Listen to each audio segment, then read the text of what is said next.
Hi everybody, thought I'd take some time today to update you on how the commission's going for the Ohio Dayton Children's Hospital. This is the paper airplane tessellation, and as you can see I've got the red planes in now, and I'm starting to work on the sky background.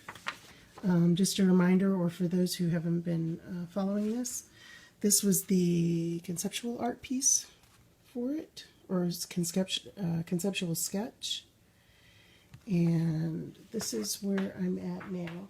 I wanted to point out a few things that I've done here. Interestingly enough, when I got the red in, I'm still going to need to balance some of that, but I find see, one of the important things about tessellations is consistency in the items, so that in a way your eye doesn't stop moving. But if you can see here, let's see, get my finger over here, this plane's shading is slightly different than that one. That one's a little darker than this one or a couple of the other ones.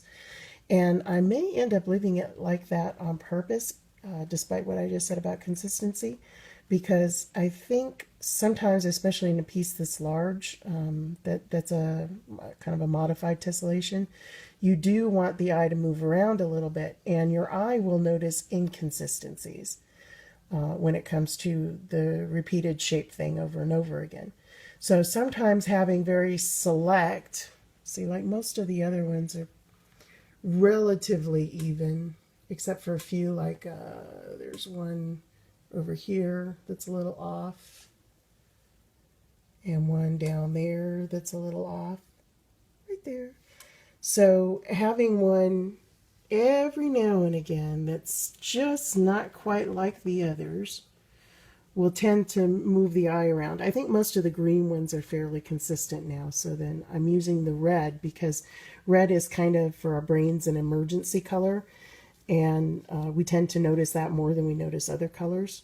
So I'm kind of using the red to move the eye around. Now, the background, I've done some shading on some and not on the others. That will be a little more consistent.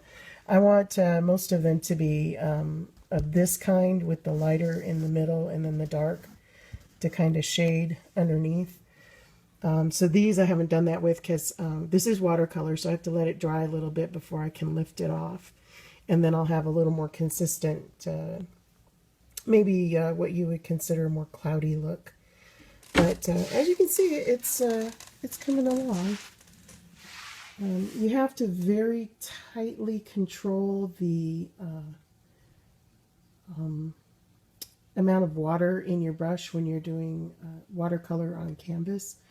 It has to almost be dry brush, which means you have to keep loading your brush. It can't be too wet unless you're going to take it off. It can't be too dry or it won't stay on. So it is a fairly laborious pursuit, but I think it's coming along pretty well. And I'll check back with you when I have it pretty near done. Thanks.